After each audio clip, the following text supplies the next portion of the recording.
విజయదశమి పండుగను ప్రతి సంవత్సరం ఆశ్వీయుజ మాసంలోని శుక్లపక్షంలోని 10వ రోజున జరుపుకుంటారు. విజయదశమిని దసరా అని కూడా అంటారు. పౌరాణిక విశ్వాసాల ప్రకారం విజయదశమి రోజున మాత దుర్గా మహిషాసురుడిని వధించగా శ్రీరాముడు రావణుడిని చంపి సీతను అతని బారి నుండి విడిపించాడు. ఈ రోజు అధర్మంపై నీతి మరియు అసత్యంపై సత్యం సాధించిన విజయానికి చిహ్నంగా ప్రసిద్ధి చెందింది. అందుకే ప్రతి సంవత్సరం విజయదశమి నాడు రావణ, కుంభకర్ణ, ఇంద్రజిత్తుల దిష్టి బొమ్మలను దహనం చేస్తారు.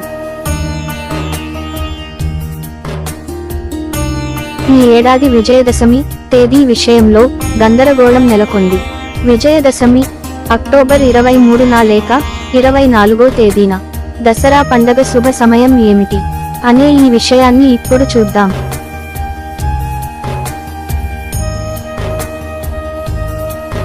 వైదిక క్యాలెండర్ ప్రకారం అశ్విన్ మాసం శుక్లపక్ష దశమి తిథి సోమవారం అక్టోబర్ 23వ తేదీ సాయంత్రం 5:44 ప్రారంభమవుతుంది.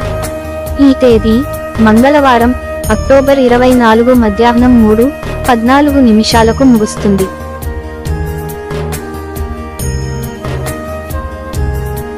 ఉదయ తిథి ఆధారంగా ఈ ఏడాది విజయదశమిని అక్టోబర్ 24న జరుపుకోనున్నారు. ఈ సంవత్సరం విజయదశమి రవియోగంలో ఉంది. అక్టోబర్ 24వ తేదీ విజయదశమి రోజున ఉదయం 6:27 రవియోగం ప్రారంభమై మధ్యాహ్నం 3:28 వరకు కొనసాగుతుంది.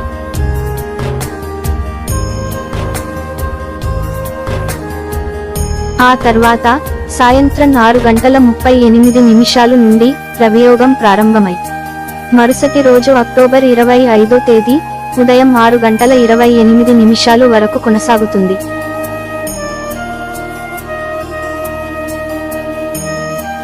శరన్నవరాత్రులు అశ్విని మాసంలోని శుక్లపక్షం ప్రతిపాద తేదీ నుంచి ప్రారంభమవుతాయి. ఈ ఏడాది అక్టోబర్ 14వ తేదీ నాడు రాత్రి 11:24 ప్రతిపాద తిథి ప్రారంభమై అక్టోబర్ 15వ తేదీ అర్ధరాత్రి 12:24 ముగుస్తుంది.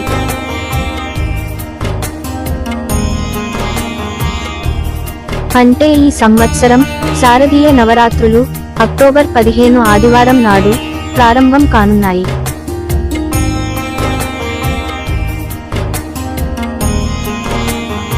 ఈ ఏడాది నవరాత్రుల్లో కలశ స్థాపన శుభ ముహూర్తం. దేవీ నవరాత్రుల మొదటి రోజున అమ్మవారి ఆరాధన కోసం కలశాన్ని స్థాపిస్తారు. ఈ కలశాన్ని శక్తి ఆరాధనలో భాగంగా 9 రోజులు పూజిస్తారు.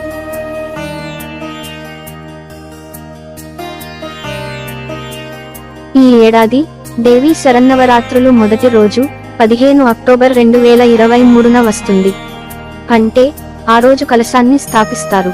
కలశ స్థాపనకు ఉదయం 11:44 నుంచి మధ్యాహ్నం 12:30 వరకు శుభ సమయం.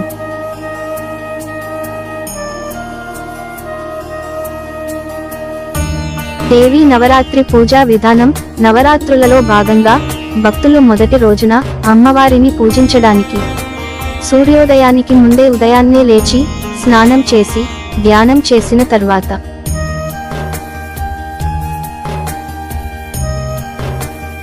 9 రోజుల పాటు నవరాత్రి ఉపవాసం శుభ సమయంలో ఆచారాల ప్రకారం కలశ స్థాపన చేయండి. దుర్గామాతకు పుష్పాలు, పండ్లు మొదలైన వాటిని సమర్పించడం, మంత్ర స్తోత్రాలతో దుర్గమ్మను పూజించడం మొదలైనవి.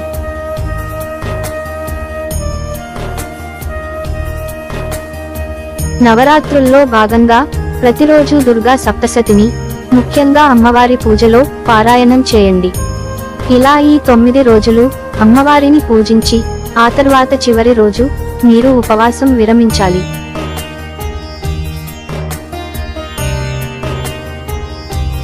శరన్నవరాత్రిలో అమ్మవారు ఏ రోజు ఏ అవతారం దాల్చుతుంది, ఆ రూపంలో ఉన్న అమ్మవారికి ఏ నైవేద్యం నివేదించాలి అనే విషయాన్ని ఇప్పుడు మనం తెలుసుకుందాం.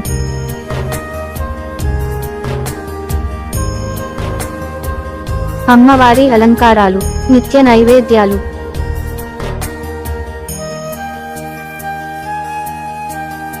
మొదటి అవతారం స్వర్ణ కవచాలంకృతాదేవి. అక్టోబర్ 15 పాడ్యమి ఆదివారం. మొదటి రోజు నైవేద్యం చలిమిడి, వడపప్పు, పాయసం. దేవీ నవరాత్రి ఉత్సవాల్లో తొలి రోజున దుర్గాదేవిని స్వర్ణ కవచంతో అలంకరిస్తారు. ఈ రూపంలో దుర్గాదేవి అష్టభుజాలతో నక్షత్రాల కన్నా అధికమైన కాంతి కలిగిన ముక్కు పుడక ధరించి బంగారు ఛాయ కలిగిన మోముతో దర్శనమిస్తుంది. సింహవాహనాన్ని అధిష్ఠించిన అమ్మ శంఖం, చక్రం, గద, శూలం, పాసం, మహాఖడ్గం, పరిగ అనే ఆయుధాలు ధరించి ఉంటుంది. రెండవ అవతారం బాలా త్రిపుర సుందరీదేవి. అక్టోబర్ 16 విదియ సోమవారం. రెండవ రోజు నైవేద్యం తీపి బూందీ, శనగలు.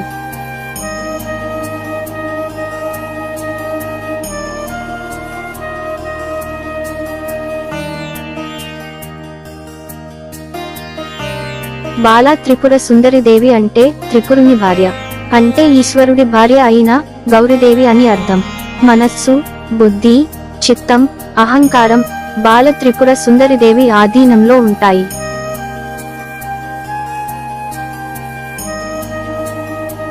అభయ హస్త ముద్రతో అక్షరమాల ధరించిన ఈ తల్లిని ఆరాధిస్తే మానసిక బాధలు తొలగిపోతాయి, నిత్య సంతోషం కలుగుతుంది. త్రిపుర సుందరిదేవి శ్రీచక్రంలోని త్రిపురాత్రయంలో మొదటి దేవత.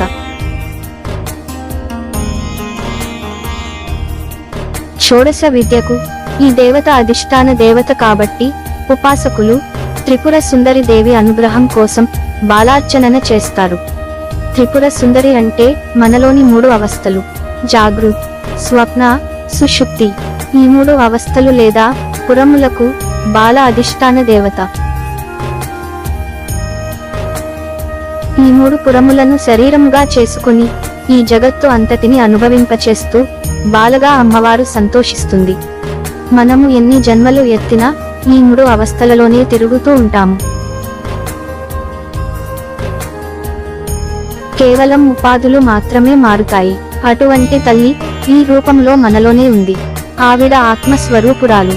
ఆవిడను పూజిస్తే జ్ఞానము కలిగి తానే శివ స్వరూపముతో చైతన్యము ప్రసాదించి మోక్షమునకు అనగా పరబ్రహ్మతత్వం వైపు నడిపిస్తుంది.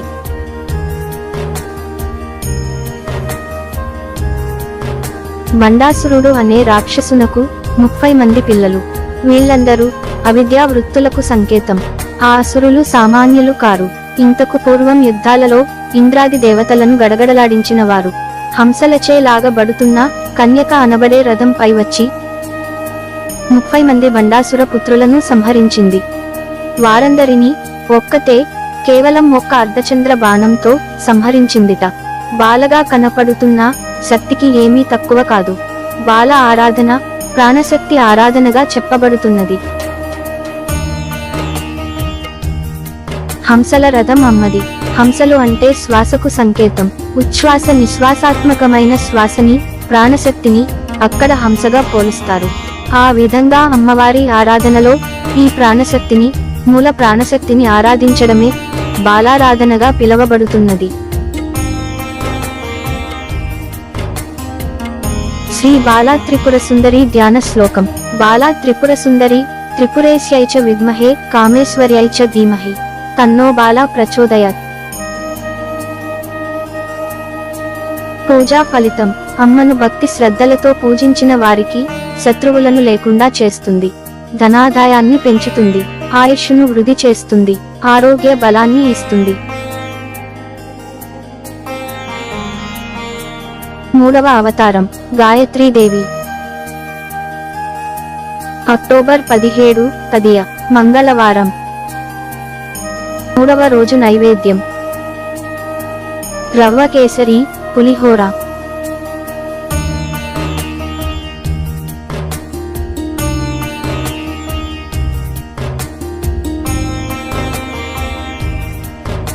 మూడవ రోజులో భాగంగా అమ్మవారు చంద్రఘంట రూపమైన శ్రీ గాయత్రీదేవి అలంకరణలో భక్తులకు దర్శనం ఇస్తుంది.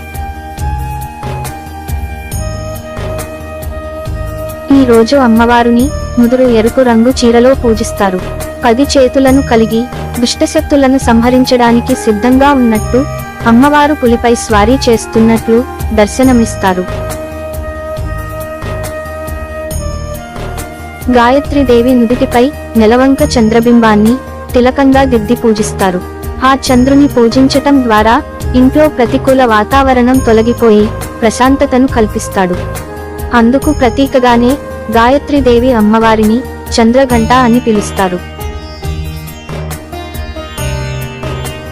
ఈ రోజు అమ్మవారిని పూజించడం ద్వారా వారి మనస్సులో ఎలాంటి భయాందోళనలు లేకుండా ఎటువంటి సమస్యనైనా ఎదుర్కోగల శక్తిని ఈ అమ్మవారు ప్రసాదిస్తారు. గాయత్రీదేవి అమ్మవారిని ఈ రోజు గాయత్రి అష్టోత్తర శతనామావళితో పూజించడం వల్ల సకల శుభాలు కలుగుతాయి. ఈ రోజు అమ్మవారికి నువ్వుల నూనెతో దీపారాధన చేస్తే చాలా మంచిది.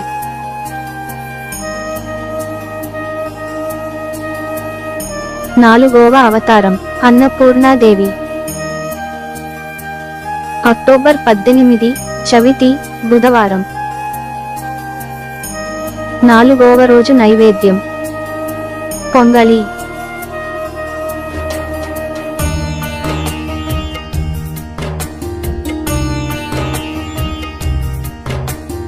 నవరాత్రుల్లో భాగంగా అమ్మవారు 4వ రోజు శ్రీ అన్నపూర్ణాదేవి అవతారంలో భక్తులకు దర్శనమిస్తారు. నవరాత్రుల్లో 4వ రోజు చాలా విశేషమైనది. దేవి నవరాత్రులలో ఈ 4వ అలంకరణ ఎంతో ప్రాధాన్యత ఉన్న అలంకరణ. సృష్టిలో ప్రతి ప్రాణికి ఆహారం అవసరం. ఈ ఆహారమును ప్రసాదించే దేవి అన్నపూర్ణాదేవి. ఆశ్వయుజ మాస శుక్లపక్ష చవితి రోజున కొన్ని ప్రాంతాలలో అమ్మవారిని కూష్మాండదేవిగా పూజిస్తారు. అయితే విజయవాడలో కనకదుర్గ అమ్మవారిని శ్రీ అన్నపూర్ణాదేవిగా అలంకరించి పూజిస్తారు. ఒకసారి శివుడు ఈ ప్రపంచం అంతా మాయ, అంతా ఈ మాయలోనే బతికేస్తున్నారు అని ఎగతాళి చేశాడట. శివుడి భార్య పార్వతీదేవికి ఈ ఎగతాళి నచ్చలేదు. శివుడికి ఎలాగైనా ఓ గుణపాఠం చెప్పాలనుకుంది. అంతే, ప్రపంచంలో ఉన్న ఆహారాన్నంతా మాయం చేసేసింది. ఆహారం లేక జీవులన్నీ తప్పించిపోయాయి.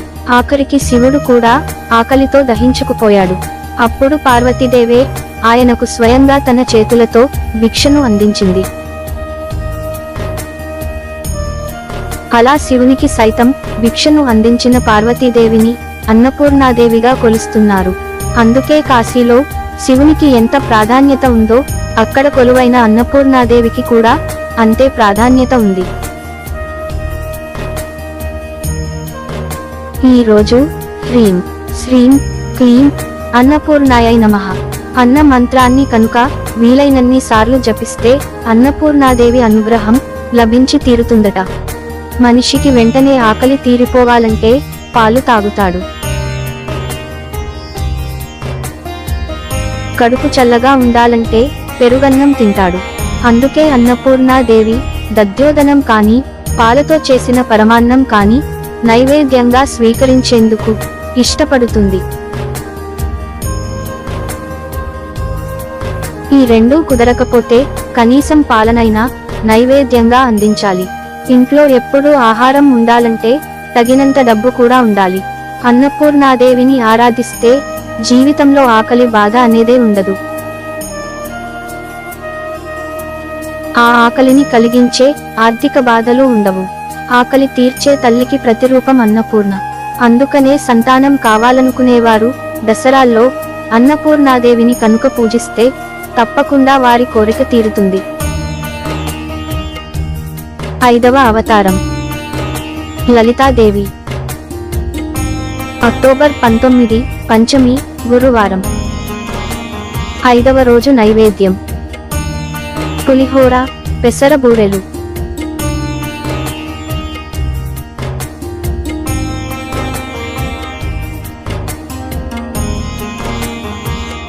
5వ రోజున అమ్మవారు లలితా త్రిపుర సుందరిగా దర్శనమిస్తుంది. ఎరుపు రంగు చీరతో చేతిలో చెరకు విల్లు ధరించిన దేవి రూపం ఈ రోజున ఆశీస్సులు అందిస్తుంది. కొన్ని ప్రాంతాలలో అమ్మవారిని ఈ రోజు కందమాతగా పూజిస్తారు. లలితాదేవిని కళలకు, సౌభాగ్యానికి ప్రతీకగా పిలుస్తారు. శ్రీ లలితా త్రిపుర సుందరి దేవి ఆశీస్సులు ఉన్నట్లయితే సకల దేవతల ఆశీస్సులు పొందునట్లుగా భావిస్తారు. త్రిపురాత్రయంలో లలితాదేవి రెండో శక్తి. దేవి ఉపాసకులకు ముఖ్య దేవత. త్రిగుణాతీతమైన కామేశ్వర స్వరూపంలో 5వ రోజున దర్శనమిస్తుంది. లక్ష్మీ సరస్వతులు ఇరువైపులా నిలబడి వింజామరలు వీస్తుండగా శ్రీచక్ర అధిష్టాన శక్తిగా కొలువుదీరుతుంది. చెరుకుగడ, విల్లు, పాశాంకుశాలను ధరించి భక్తులకు వరాలిస్తుంది. లలితాదేవి విద్యా స్వరూపిణి, మాంగళ్య సౌభాగ్యాన్ని ప్రసాదిస్తుంది. దేవి అనుగ్రహం కోసం సువాసిని పూజ చేయాలి. సమస్త సుఖాలు ప్రసాదించే శక్తి స్వరూపిణి లలితాదేవి. 6వ అవతారం శ్రీ మహాలక్ష్మీదేవి. అక్టోబర్ 20 షష్ఠి శుక్రవారం. 6వ రోజు నైవేద్యం క్షీరాన్నం, బెల్లం లేదా పంచదార.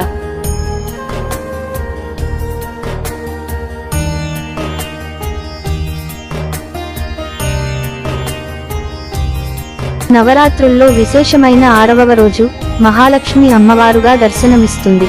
ఈ రోజు అమ్మను ఈ రూపంలో కొలవడం వల్ల అన్ని రకాల సంపదలు లభిస్తాయి.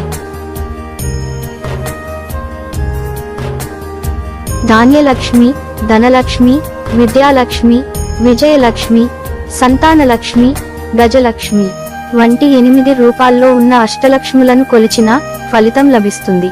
ఓం శ్రీం హ్రీం క్లీం మహాలక్ష్మి స్వాహ. మంత్రం లక్ష్మీం క్షీరసముద్ర రాజతనయాం శ్రీరంగధామేశ్వరీం దాసీభూత సమస్తదేవ వనితాం లోకైక దీపాంకురాం శ్రీమన్మంద కటాక్షలబ్ధ విభవద్బ్రహ్మేంద్ర గంగాధరాం త్వాం త్రైలోక్య కుటుంబినీం సరసిజాం వందే ముకుంద ప్రియం. దసరా శరన్నవరాత్రుల మహోత్సవాలలో భాగంగా 7వ రోజు ఆశ్వయుజ శుద్ధ షష్ఠి నాడు అమ్మవారు 2 చేతులతో కమలాలను ధరించి అభయ వరద హస్త ముద్రలను ప్రదర్శిస్తూ గజరాజు సేవిస్తుండగా శ్రీమన్మహాలక్ష్మి రూపంలో దర్శనమిస్తుంది. మహాలక్ష్మీదేవి సర్వమంగళకారిణి, ఐశ్వర్య ప్రదాయిని. మహాలక్ష్మి, మహాసరస్వతి అనే రూపాల్ని ధరించి దుష్ట రాక్షస సంహారాన్ని చేశారు. 3 శక్తులలో ఒక శక్తి అయిన మహాలక్ష్మి అమితమైన పరాక్రమాన్ని చూపించి హాలుడు అనే రాక్షసుడిని సంహరించింది. ఈ దేవిని ఉపాసిస్తే ఫలితాలు శీఘ్రముగా కలుగుతాయని పురాణములు చెబుతున్నాయి. యాదేవి సర్వభూతేషు లక్ష్మీరూపేణ సంస్థిత అంటే అన్ని జీవులలోనూ ఉండే లక్ష్మీ స్వరూపము దుర్గాదేవి అని చండీ స్తుతి చెబుతుంది. కనుక శరన్నవరాత్రులలో మహాలక్ష్మీదేవిని పూజిస్తే సర్వమంగళ మాంగళ్యాలు కలుగుతాయి. 7వ అవతారం సరస్వతీదేవి. అక్టోబర్ 21 సప్తమి శనివారం. 7వ రోజు నైవేద్యం అటుకులు, బెల్లం, శనగపప్పు, కొబ్బరి.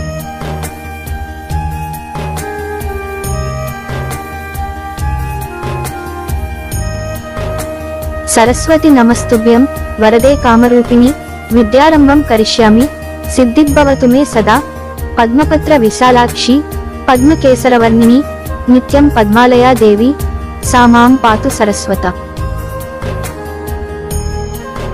వాక్కు, బుద్ధి, విద్య, జ్ఞానం వీటికి అధిష్టాత్రి మహాసరస్వతీదేవి. సర్వ విద్యా స్వరూపాయ సాచ దేవి సరస్వతి. సంగీతం, సాహిత్యం, మేధస్సు, ప్రతిభ, స్మృతి, వ్యాఖ్యానం, బోధనాశక్తి, సందేహ నివారణ శక్తి సరస్వతి రూపాలే. పరస్పర విరుద్ధంగా కనిపించే వేద పురాణ శాస్త్రాదులను సమన్వయం చేయించే సమన్వయ శక్తి. ఈ భారతీదేవి శరన్నవరాత్రులలో మూలా నక్షత్రానికి ప్రత్యేక విశిష్టత ఉన్నది. శ్వేత పద్మాన్ని ఆసనముగా అధిష్ఠించి వీణ, దండ, కమండలము, అక్షమాల ధరించి అభయ ముద్రతో భక్తుల అజ్ఞాన తిమిరాలను ఈ దేవి సంహరిస్తుంది. వ్యాస భగవానుడు, వాల్మీకి మహర్షి, కాళిదాసు మున్నగు లోకోత్తర కవులకు, పురాణ పురుషులకు అమ్మ వాగ్వైభవమును వరముగా అందచేసింది. అమ్మను కొలిస్తే విద్యార్థులకు చక్కని బుద్ధిని, వికాసము కలుగుతుంది. త్రిశక్తి స్వరూపములలో సరస్వతీదేవి మూడవ శక్తి రూపము. సంగీత సాహిత్యములకు అమ్మ అధిష్టాన దేవత. సకల జీవుల జిహ్మాగ్రముపై అమ్మ నివాసము ఉంటుంది. మహాసరస్వతి దేవి సుంబని సుంబులనే రాక్షసులను వధించింది. చింతామణి, జ్ఞాన, నీల, ఘట, కిని, అంతరిక్ష మహాసరస్వతులుగా సప్త నామాలతో పూజలందుకునే ఈ వాగ్దేవి ప్రాణుల నాలుకపై నర్తించే బుద్ధి ప్రదాయిని. మూల నక్షత్రం నుండి విజయదశమి వరకు విశేష పుణ్యదినాలుగా అమ్మవారిని ఆరాధిస్తారు. 8వ అవతారం దుర్గాదేవి. అక్టోబర్ 22, అష్టమి, ఆదివారం. 8వ రోజు నైవేద్యం గారెలు, నిమ్మరసం కలిపిన అల్లం ముక్కలు.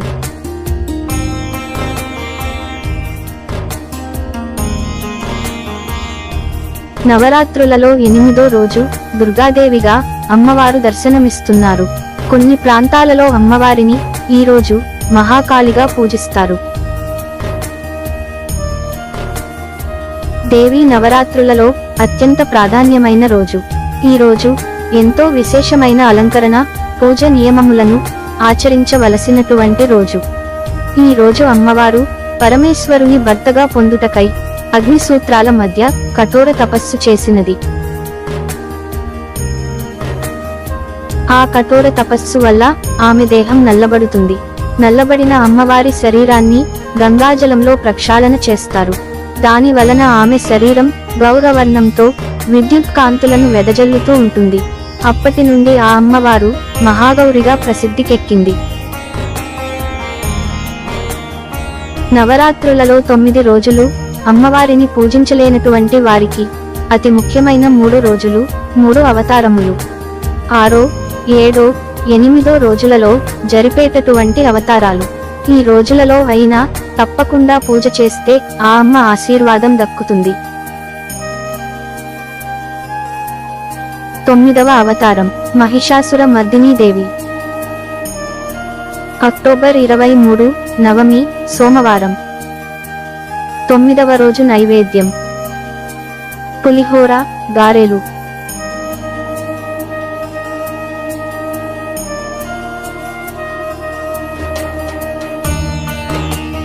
నవరాత్రులలో 9వ రోజు ముదురు నీలం రంగు వస్త్రాలు ధరించి అమ్మ మహిషాసుర మర్దనిగా మనకు దర్శనమిస్తుంది.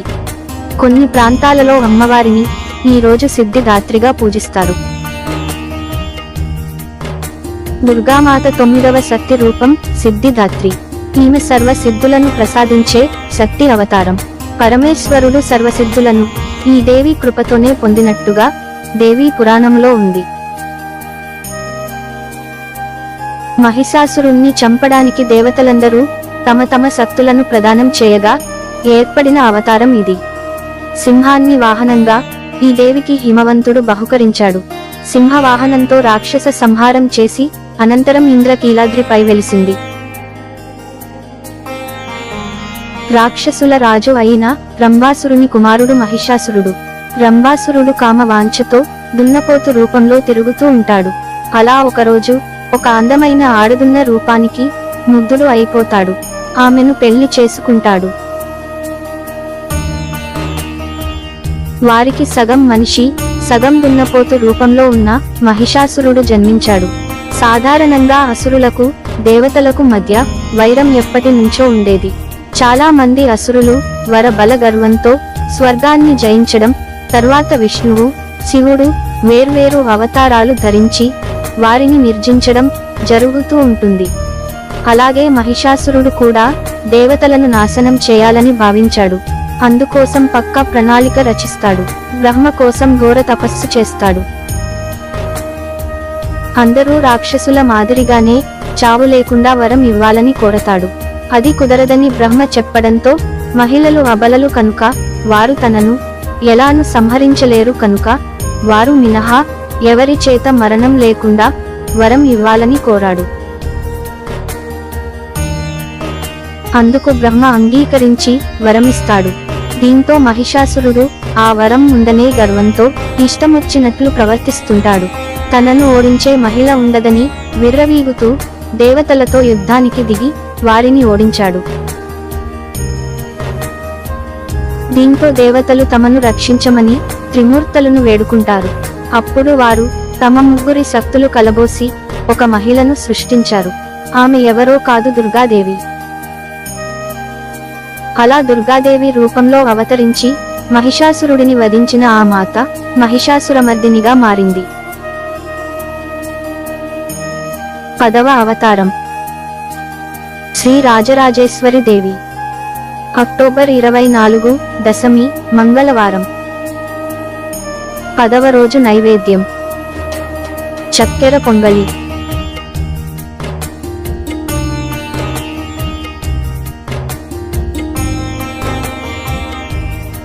నవరాత్రుల్లో భాగంగా అమ్మవారు 10వ రోజు శ్రీ రాజరాజేశ్వరి దేవి అవతారంలో భక్తులకు దర్శనమిస్తారు. దేవి నవరాత్రులలో 10వ అవతారం ఆఖరి రోజు అత్యంత పవిత్రమైన రోజు. ఈ రోజు విజయదశమిగా చేసుకుంటాం. ఈ రోజు అమ్మవారిని శ్రీ రాజరాజేశ్వరి దేవిగా పూజించాలి. అమ్మవారిని గులాబీ రంగు వస్త్రముతో అలంకరించాలి. అమ్మవారికి ఈ రోజు మహా నైవేద్యముతో నివేదన చేయాలి. అంతేకాకుండా మన పురాణాల ప్రకారం దేవతలకు పాల సముద్రము నుంచి అమృత భాండము బయటపడినటువంటి రోజునే విజయదశమి రోజుగా చెప్తారు. త్రేతాయుగంలో రావణాసురుని శ్రీరాముడు సంహరించిన రోజునే విజయదశమి రోజుగా సెలబ్రేట్ చేసుకుంటాము. ద్వాపర యుగంలో సమీ వృక్షానికి పూజ చేసి అజ్ఞాతవాసం తరువాత ఆ సమీ వృక్షం మీద ఉన్న తమ ఆయుధాలను తీసుకుని పాండవులు కౌరవులపై విజయం పొందినటువంటి రోజు విజయదశమి రోజు. ఈ రోజు రాజరాజేశ్వరి అమ్మవారిని ఎవరైతే పూజిస్తారో వారికి విజయములు కలుగుతాయని దేవీ పురాణం తెలియచేస్తుంది. జ్యోతిష్య శాస్త్ర ప్రకారం ఈ రోజు అమ్మవారిని పూజించి ముహూర్తంతో పని లేకుండా ఏ పని ప్రారంభించినా విజయము పొందుతారని జ్యోతిష్య శాస్త్రం తెలియచేస్తుంది. సనాతన ధర్మంలో దైవారాధనలు 3 రకములుగా ఉన్నాయి. అవి ఏంటంటే 1 శివారాధన, 2 విష్ణు ఆరాధన, 3 శక్తి ఆరాధన. శక్తి ఆరాధన అనగా అమ్మవారైనటువంటి సరస్వతి, లక్ష్మి, దుర్గాదేవి ఆరాధన.